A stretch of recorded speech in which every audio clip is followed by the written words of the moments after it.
Welcome to Commercial Real Estate Pro Network's CRE PN Radio.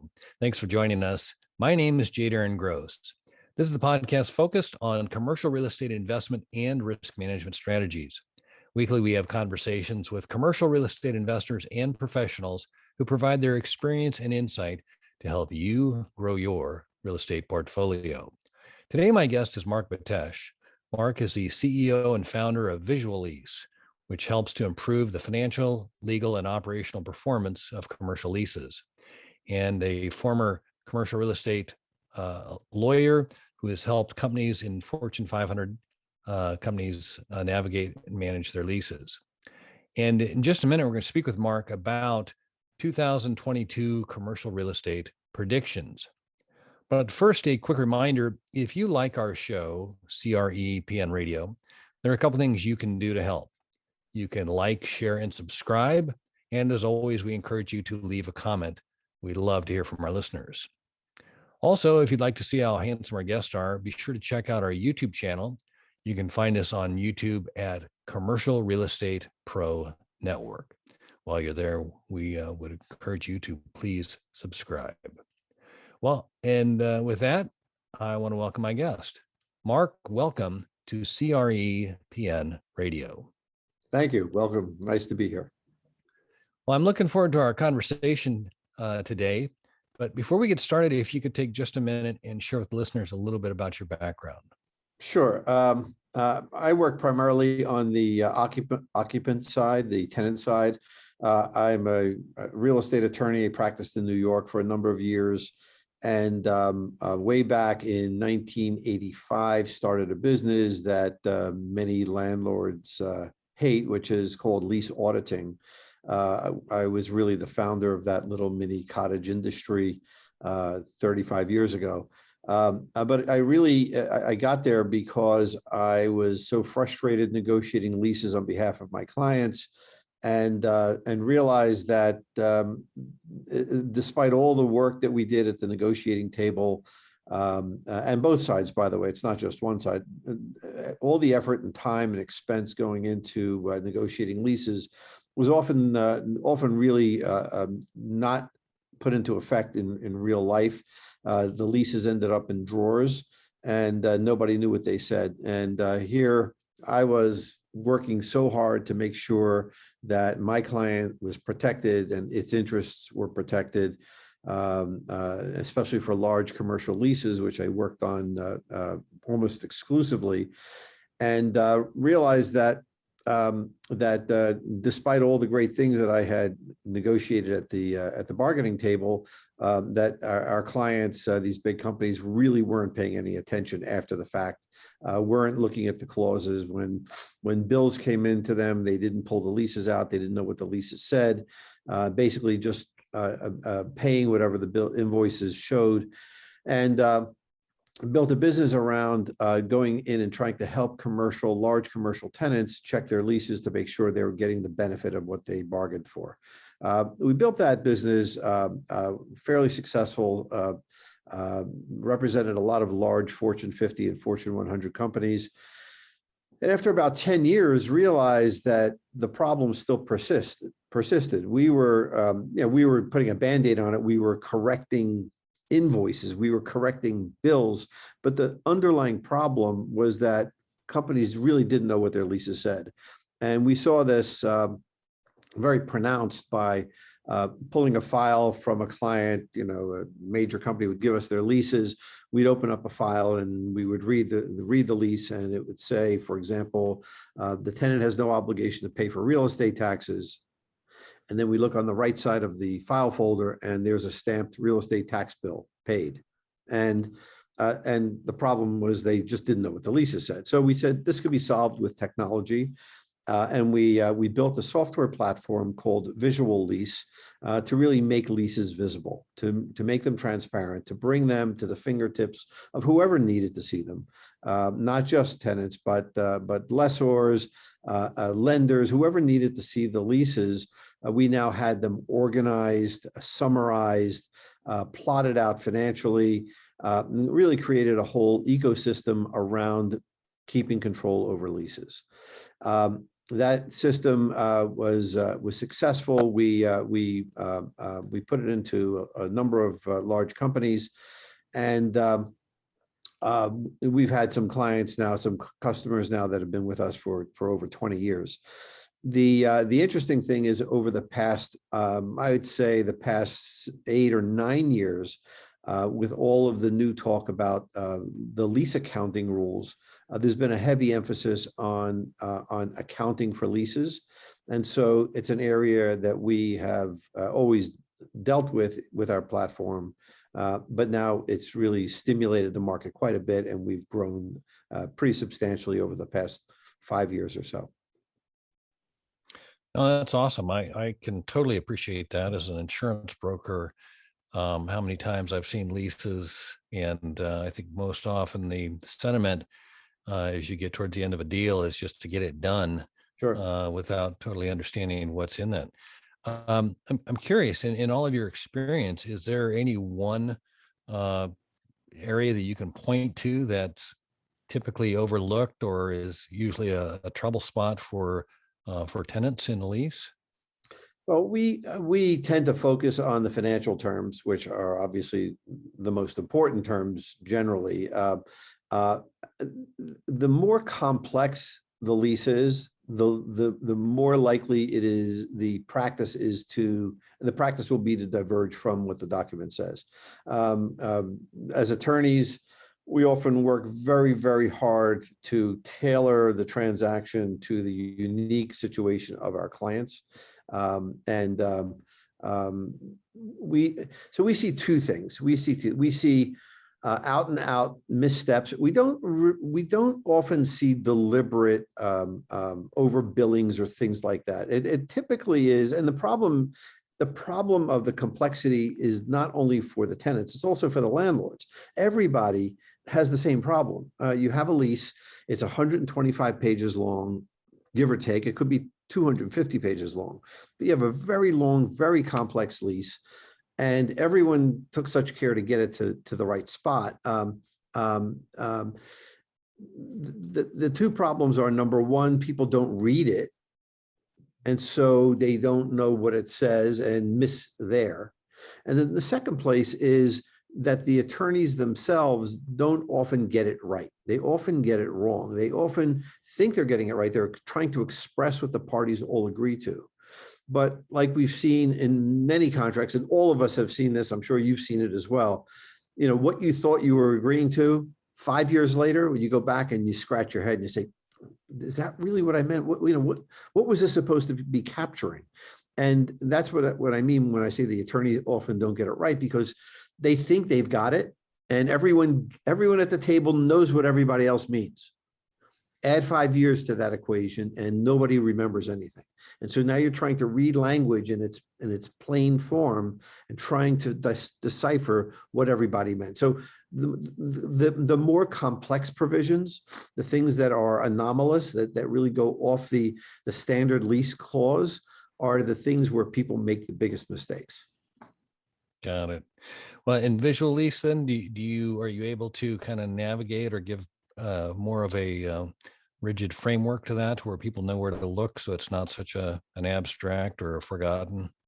Yeah, the thing with Visual Lease is that it's intended to standardize diverse leases. So think about this from a lessor perspective. If a landlord has 100 leases, it likely has 2 or 3 forms that it's using across the entire portfolio. When a tenant wants to lease space in a building, the landlord gives it its form, not the tenant's form. So if you have a building with 20 tenants in it, you have 20 tenants that have, for the most part, the same lease. So if you have 100 tenants, you have 100 of the same or similar leases. If you're a tenant and you have 100 leases, you have 100 different landlords with 100 different lease forms.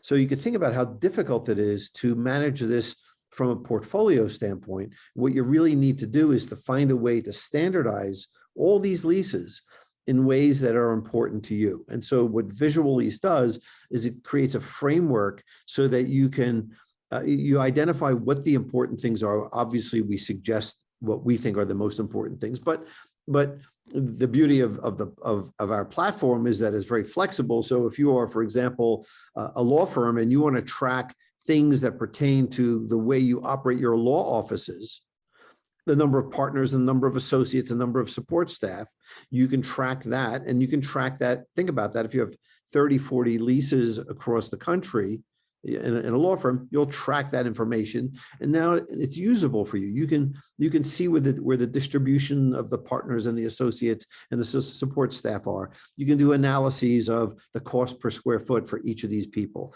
And so you can do all that stuff at a portfolio level. And if you're a warehousing tenant, right? You don't care about partners and associates, but you care about ceiling heights and number of bay doors and things like that. So those are the unique things that you can tailor to, but the standard things are, all the insurance provisions, all the maintenance and repair provisions, all the indemnification provisions, all of the rent provisions, all of those things. If you can standardize across a portfolio, gives a user tremendous power to be able to shape the portfolio, move from high cost areas to low cost areas, more efficient areas to less efficient, from less efficient areas. And so you can do all of that work if you have a bird's eye view. And to create the bird's eye view, you really need to have a way to standardize this information. No, sounds great. I mean, I just, again, knowing kind of the challenges that tenants face, and like you mentioned, if you're a landlord, you have one lease, many copies. If you're a tenant, you have many leases, all different. And All different. yeah, I love that. Just another couple of quick questions about Visual Lease. So what's the ideal prospect candidate for working with Visual Lease? Is that a multi-location, multi-tenant? Is there a number there, or can you kind of identify who your sweet spot customer is? Well, anyone that has more than a handful of leases needs some way to track them, right? We have some customers that have 30 leases, 40 leases. We have some that have 20,000 leases. So it really varies across industries. Some of our larger customers are big industries. We have a lot of hospitals. We have a lot of business service entities, banks, mortgage banks, all kinds of companies. But it really, if you think about how, I always go back to you have one lease, right? So if you're a company and you have one lease, you can give it to your accounting department. They can pretty much manage it. If you have 3 leases, they could probably still do it. Get up to 10, it's starting to take a lot of time.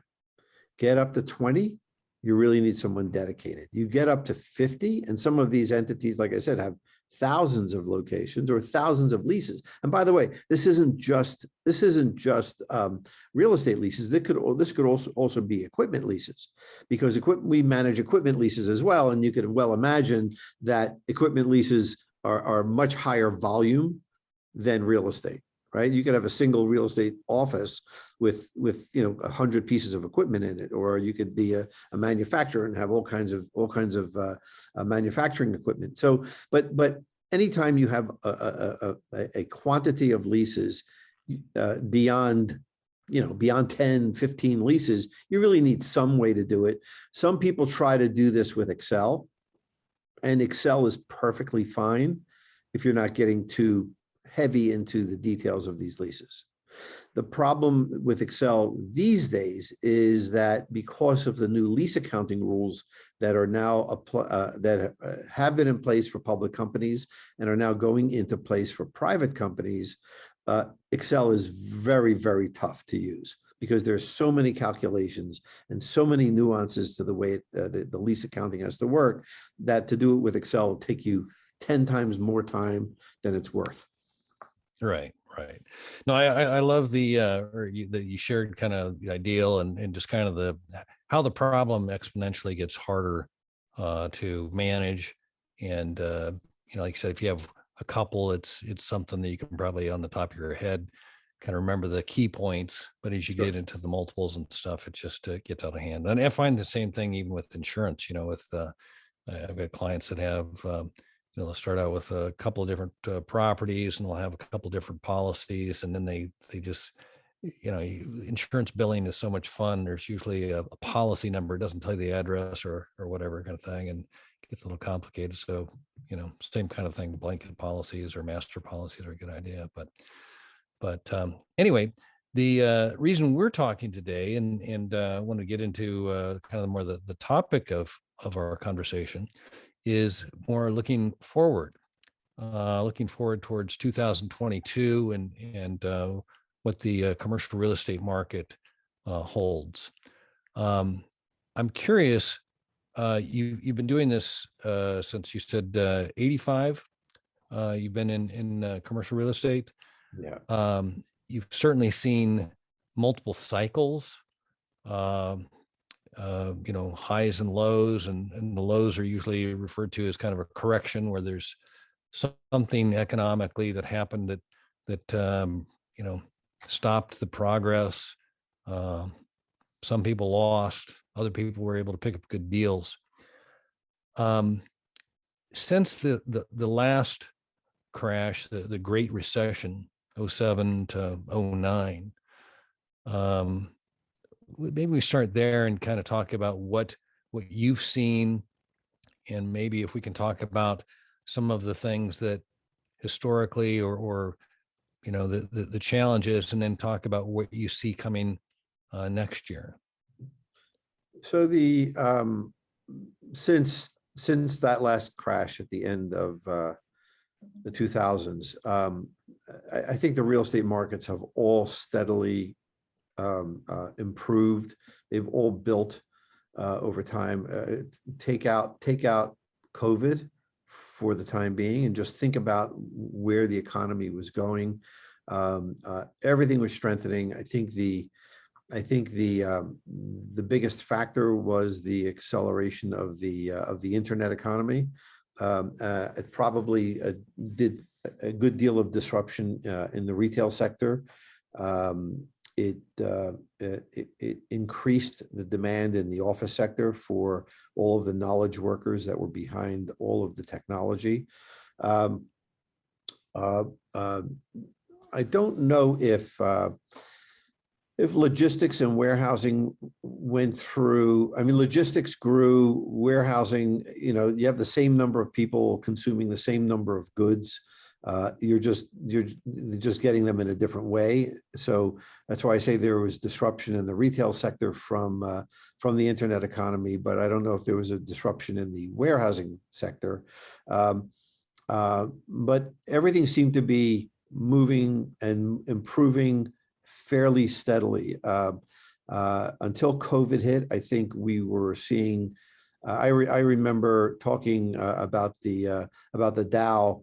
Oh, I think it was 5 years ago or so, and people were saying, where do you think the Dow is going to go? And I said, to me, 23,000, 24,000, 25,000 even. And people looked at me like I was crazy. No way it's going to get that high. No way. And they told me. And sure enough, it was right there before COVID hit. So, I think just generally there was a very steady improvement of the economy of all sectors. Obviously, with COVID,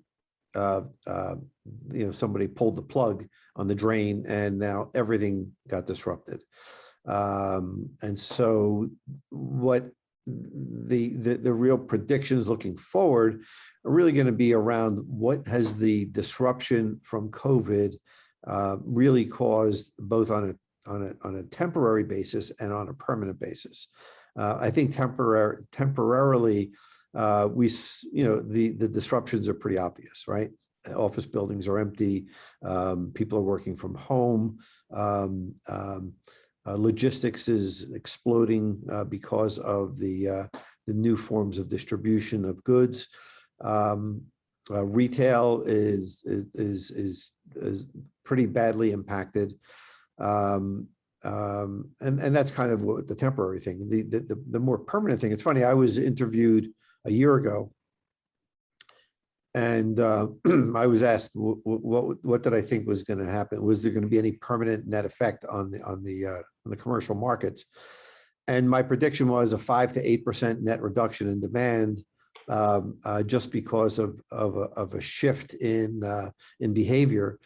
But looking at it now, I think it's going to be greater than that. I think you're looking at an 8 to 15%, at least in the office markets, which is 5 to 8 to me was massive, and 8 to 15 is whatever the word is. I don't want to use the word catastrophic, but it's a very, very big disruption, very big, and it's really because of the awakening that knowledge workers have all come to, and companies have come to, in that people can operate from anywhere. And because they can operate from anywhere, they want to operate from anywhere. And if that's the case, they're going to be reluctant to go back to the office.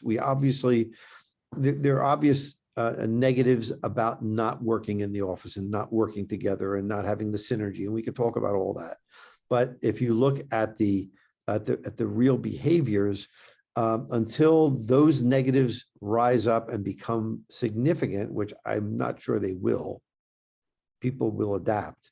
The new reality is that you don't need 20,000 square feet of office space. You could do what you could do with 3 or 5, right? Because everybody needs 100 to 200 square feet of space, right? They all need that. They need space, they need a desk, they need monitors, they need what they need. But you don't have to have it in the office. You can have that at home. And so the need to aggregate 100 people at 200 square feet a person is not there anymore. We see in our own office how this is working. We have our office open. We are all working from home. And our office is open, and people don't go in. And so that has led to the reality that people can work from anywhere. The migration then to people working remotely, they can, and so you see this, the great migration of employees. Think about this for a moment. The biggest factor in migration of workers has been employment over the past 50 years. You get a job in Los Angeles, you have to move to Los Angeles. You get a job in New York, you have to move to New York. Well, now you don't have to do that. So why would people move to Los Angeles or New York except for other reasons? They're not going to move because of their work. And if that's the case, then people are going to use lifestyle as the primary driver, not their employment situs. And if now they're using lifestyle, now you're going to see migration to more lifestyle positive environments. But the 100 to 200 square feet of space that, remember, you have that desk at home, it's sitting there in your apartment or in your house, it's sitting there. You also have another 100 to 200 square feet of space in your office, where you no longer need the office at all. Net demand is going to drop. Net demand is going to drop. And yeah, go ahead. No, I was just going to ask you, as lifestyle becomes kind of the new driver for where people migrate to or locate, and certainly the internet is what makes this possible. How do you see the net effect on these major markets? Do you see it just a repositioning? Do you see it as a population loss? Do you see, the future of New York and LA is hard to imagine that there would be a significant change to where there wouldn't be people, or they wouldn't be the centers, the economic centers that they are. Do you see that changing? I think that you're going to see, look, New York, for example, Manhattan is a lifestyle magnet. It's also, and I don't want to say that obviously 100% of the people are not going to leave, but you're going to have many people that are going to scratch their heads that are living in the suburbs of these metropolitan areas that are going to scratch their heads and say, why am I driving an hour to get to an office and an hour to get home to do an hour's worth of work? So a 1 hour meeting becomes a 3 hour meeting. An 8 hour day becomes a 10-hour day. And so it's just a balance. And this is all possible because of the technology. This didn't exist 10 years ago, but it existed. Hey, it was accelerated by the onset of COVID, and everyone was forced on March 13th, 2019. They were forced into a new lifestyle. And guess what? It did pretty well. And everyone woke up 6 months later or a year later and said, this is pretty good. My lifestyle has improved.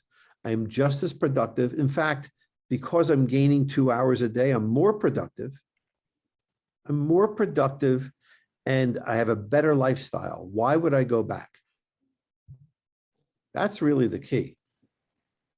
No, that's a reality that I'm full aware of. I personally was always kind of an office guy that went in and figured it out that I could work for, but technology, it was, I don't know, really functional, I guess, or if I hadn't fully implemented it. But you're right. I mean, just the commute, the time spent in the race to and from the office, and even just the the appendages to that, whether it be the dry cleaner or all these other things that have lessened their importance is pretty significant. Let me ask you this. So we identified basically the office issue, or the office market, and how it will be affected going forward. What do you see? And you kind of touched on this a little bit when we talked about retail and more of the warehousing kind of thing. What are your thoughts on those markets? Well, there's a certain sector of retail that will always be fairly vibrant. But let's take one of the most stable parts of retail, to use it as a straw man here. Let's look at grocery shopping, right? You're going to hop in the car, go to your local market, get fresh groceries, and that really is probably one of the things that you would think would never change. Yet even that has changed, right? People are ordering non-perishables from and a supermarket has half, maybe if you think about the grocery section, and it probably has 30 to 40% perishable and the rest of it non-perishable, right? So the non-perishable portion can be ordered through an app and can be delivered to you in a box.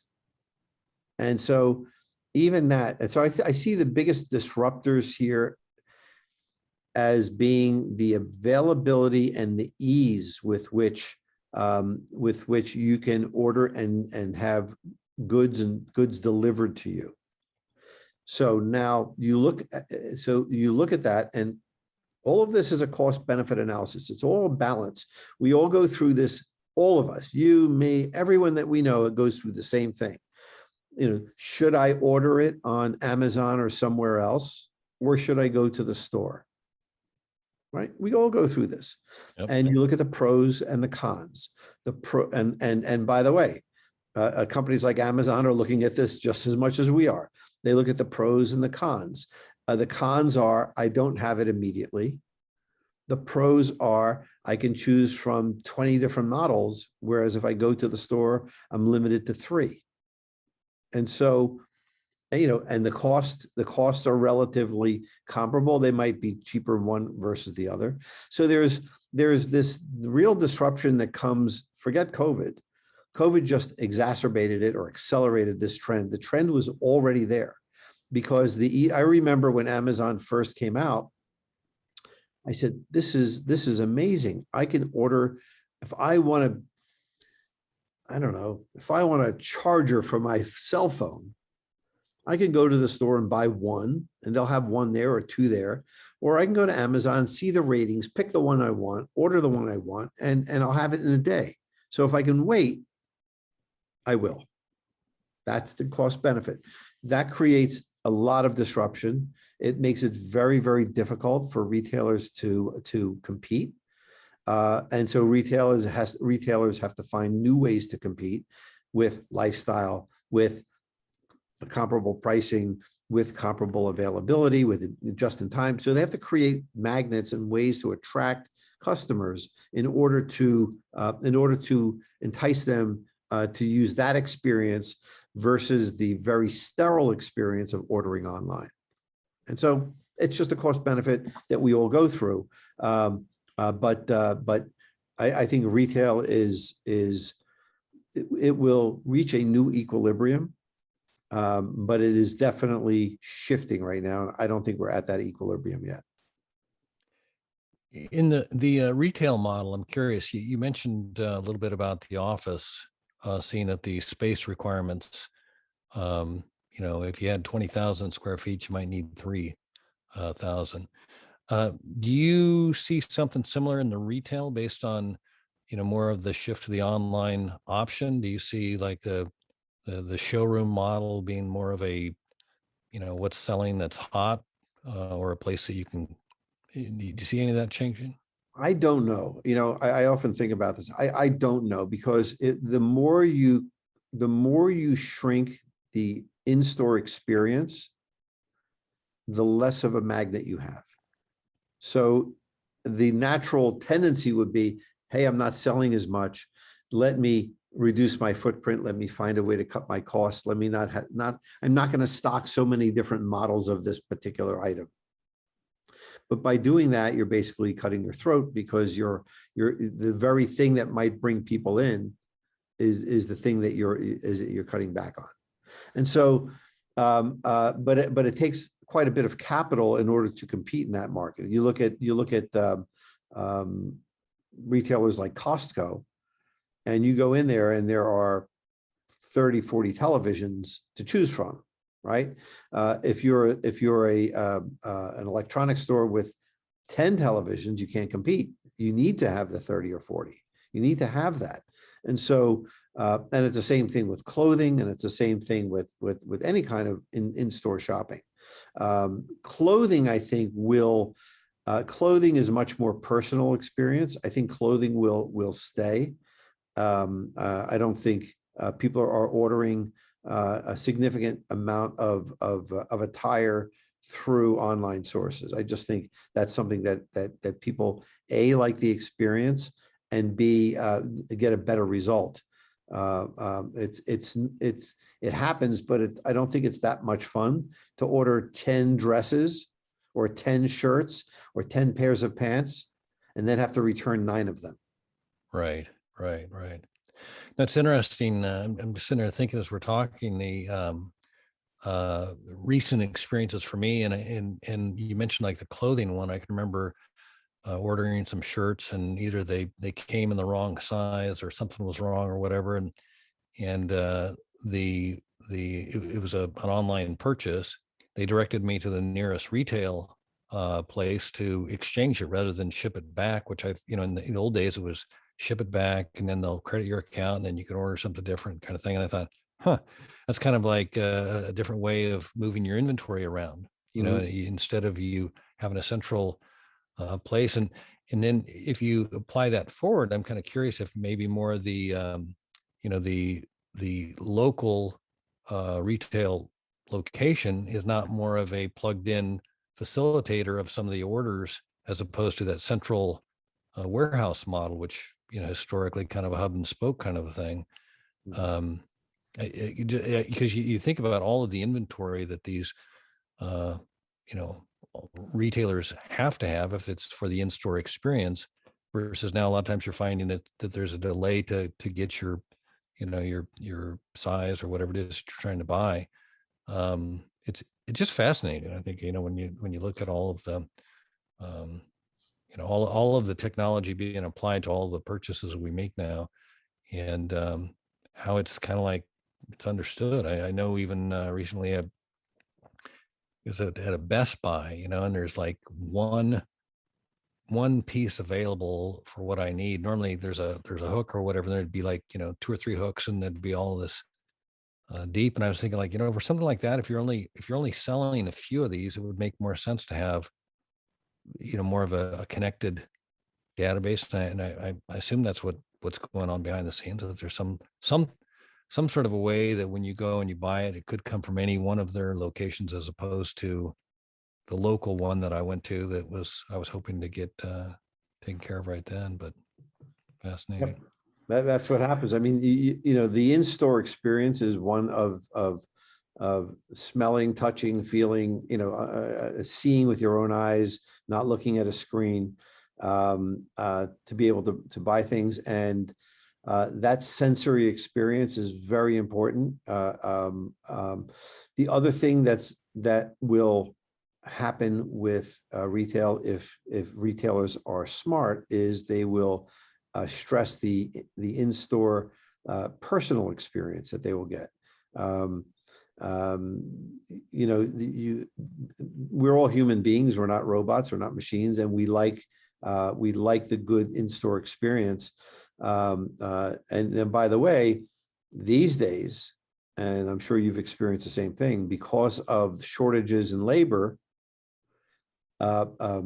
retailers and everyone else is having a very difficult time staffing and having the proper levels of staff. And so, not only having the right levels of staff, but having the right quality of staff and having the ability to train. So the disruption has occurred in both quantitative ways and qualitative ways.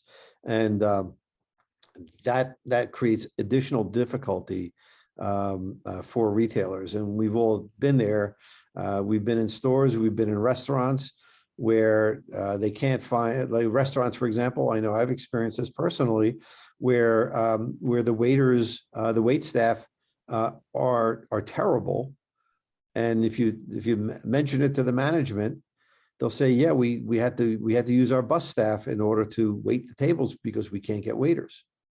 And so this is what's going on across all industries, not just there. It's it's something that we see and touch every day, but this is happening in the back rooms as well. And so the disruption that's occurred, and that disruption, by the way, is primarily COVID, a COVID disruption, not just pure economic disruption.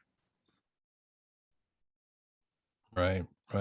No, that disruption is real, and it is happening everywhere. Speaking of disruption, I'm kind of curious. This is a theme that I'm running into everywhere, and it's just basically the supply chain, disruption. How do you see that affecting the real estate market? If so, how in 2022? Well, supply chain disruption is affecting everything. It's affecting everything. Obviously, companies that depend on supply chain more are obviously more affected, right? So physical delivery of goods. We talk about there are different levels of supply chain disruption too. There's supply chain disruption where the chain itself is disrupted, and there is supply chain where supplies are unavailable, and therefore the manufacturing is unavailable. So I read an interesting article in the Wall Street Journal recently that went through an example of a particular manufacturing facility, and the fact that it got goods from that each time it built, I don't remember what the item was, but each time it built one of these items, it had hundreds of components that came from all over the world. And even if you look at the intermediate components, right? You need an assembly of something. Well, the parts that go in, and so you buy that assembly from a particular supplier, but the supplier can't get the parts to build the assembly. So you can't even get the assembly built, and therefore you can't get the assembly delivered to you, and therefore you can't produce your item, right? So that's going to affect different industries in different ways. But like I said, obviously the things that are more dependent on physical delivery of goods are going to be more disrupted. Right. We talked about retail and kind of the warehouse markets. Do you have any thoughts on housing or any of the other sectors? Yeah. Well, housing is going through a very high level of disruption as well too. But it's not disruption in the negative sense. I think housing is a very hot transactional market right now. I believe that with the other side of the migration question that we talked about a few minutes ago about offices and about how people aren't going to need offices as much anymore, or they'll change the way they use offices. You're also having people moving from high tax jurisdictions to low tax jurisdictions, from mediocre lifestyle environments to high quality lifestyle environments, from high cost environments to low cost environments. You're going to have all of that go on. You're also going to see continued disruption of the employment market, where you're going to have some balancing and rebalancing of wages across the economy.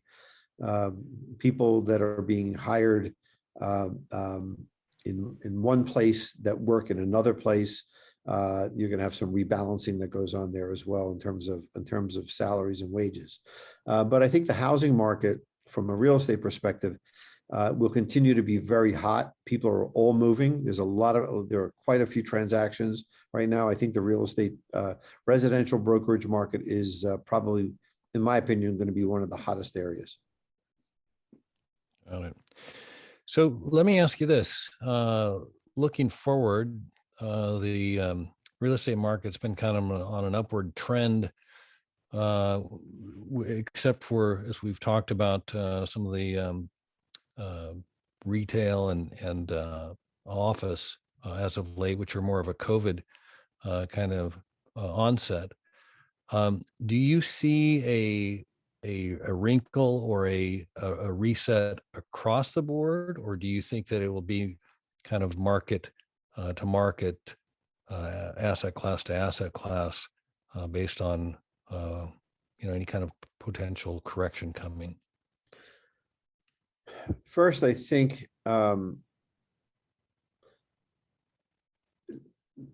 because of two factors, because of technology, and because of technology, and maybe it's all because of technology, creating the aggressive migration of people around the country, quite frankly, around the world. But let's just focus on the U.S. for now. Around the country, people are going to move around.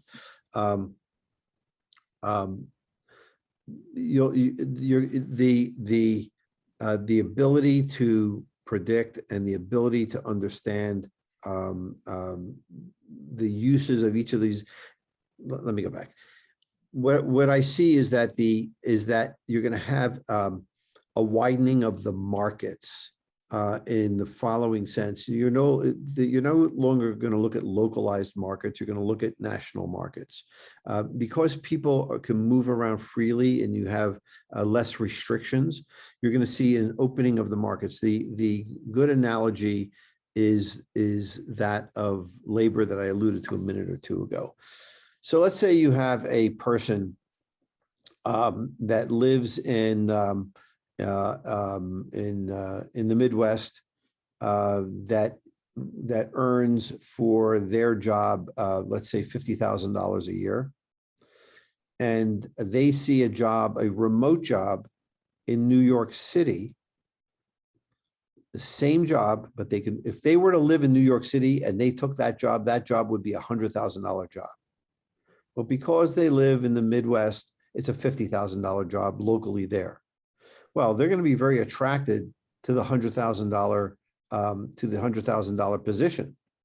Now, the employer in New York sees that it has a $100,000 position that it can fill for $50,000.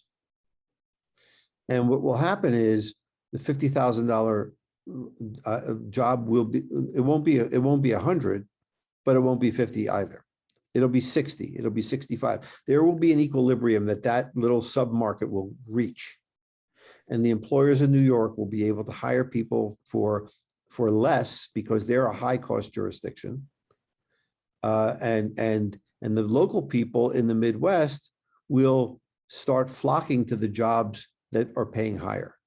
Just think about this on a macro scale, and you can see all of these adjustments going on in all these little mini markets where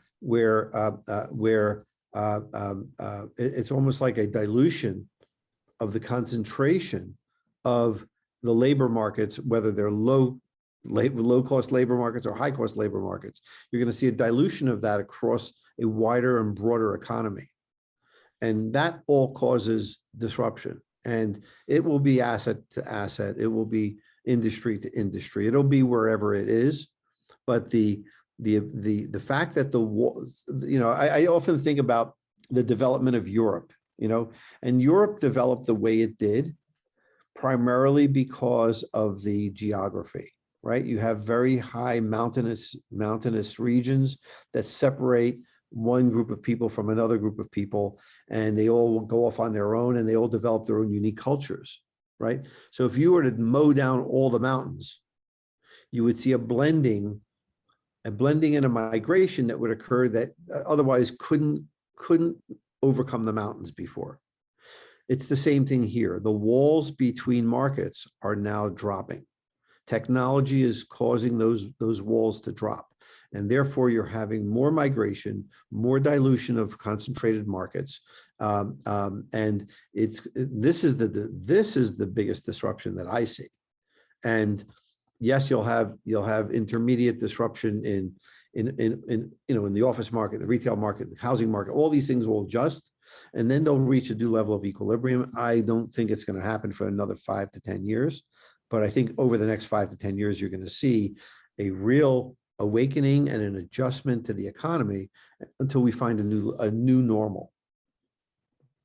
No, it's fascinating. It's one thing to look at the last crash or correction and point to all the factors that cause that and try and look for those in today's market, but that's not what's taking effect here. That's not, those aren't the levers in play.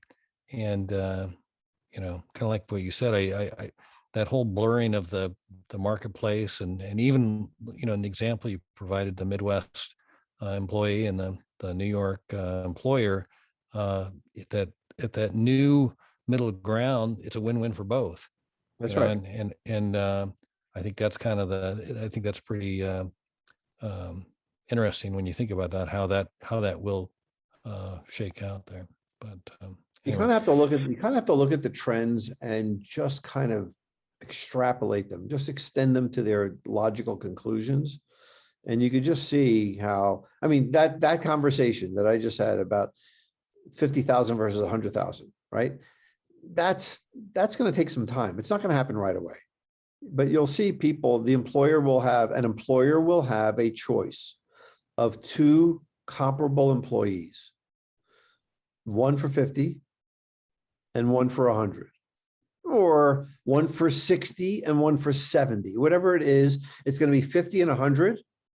And then a couple of, sometime later, it's going to be 60 and 90, and it's going to be 70 and 80, right? And so you're going to see the adjustment happen over time, but you can see the adjustment happening. You can see it. You can just predict it. It makes complete sense. And again, a win-win for both. That's right. The Midwest employee has an increase in salary, and the employer in New York has a lower cost. So that's it's interesting. Hey, Mark, if we could, I'd like to shift gears here for a second. Sure. As I've mentioned by day, I'm an insurance broker, And I work with my clients to assess risk and determine what to do with the risk. And there's three strategies that we typically look at. We first look to see if we can avoid the risk. When that's not an option, we look to see if there's a way to minimize the risk. And when we can either avoid or minimize the risk, then we look to see if we can transfer the risk.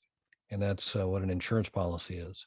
Mhm. And I like to ask my guests if they can look at their own situation, their clients, investors, the market, however you choose to frame this question, but to see if you can identify what you consider to be the biggest risk. And for clarification, while I am an insurance broker, I'm not necessarily looking for an insurance related answer, as risk is everywhere. Sure. And so if you're willing, I'd like to ask you, Marc Betesh, what is the biggest risk? I think the biggest risk is underestimating what's going on right now.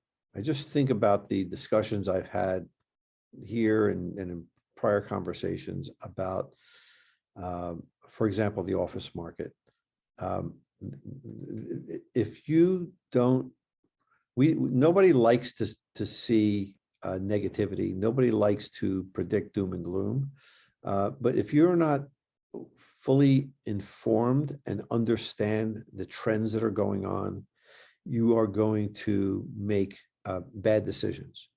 And so you really need to look at all the information you can, understand human behavior, understand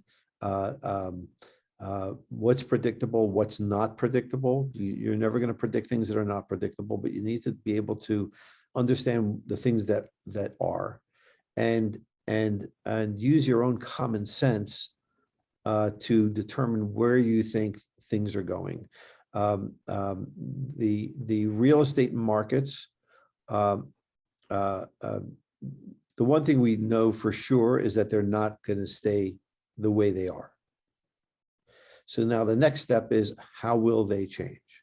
That's part of this conversation and other conversations. And looking at, kind of look in the mirror and try to figure out, what would you do? What would you do if you were placed in that position? What decision would you make for yourself, for your family? And what makes you think that you're any different than anybody else? These are all human decisions that we're faced with. They're normal decisions. And,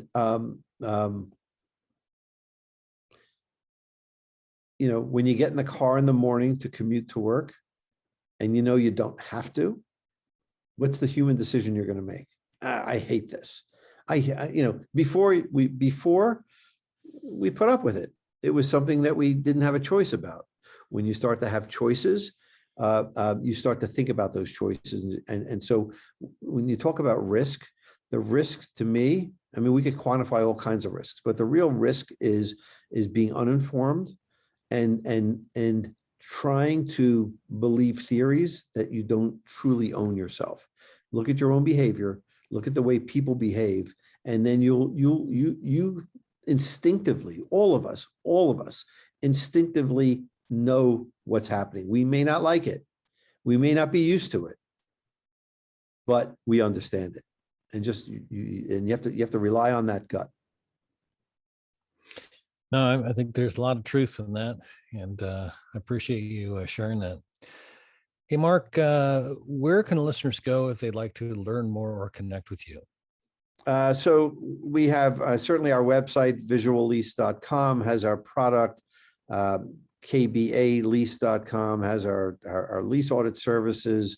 I'm on LinkedIn. You can find me. We publish lots of articles and predictions. We do, we have hundreds of thousands of leases in our system. We do statistical analyses of trends and things like that. So I would say if you're interested in, if anyone's interested in that, go to the visuallease.com website. We have lots of content there that I think people will find interesting. Awesome. Marc, I cannot say thanks enough for taking the time to talk today. I've enjoyed it. I've learned a lot, and I look forward to doing it again soon. Oh, my pleasure. Hope it was informative. All right. For our listeners, if you like this episode, don't forget to like, share, and subscribe. Remember, the more you know, the more you grow. That's all we've got this week. Until next time, thanks for listening to Commercial Real Estate Pro Network's CRE PN Radio.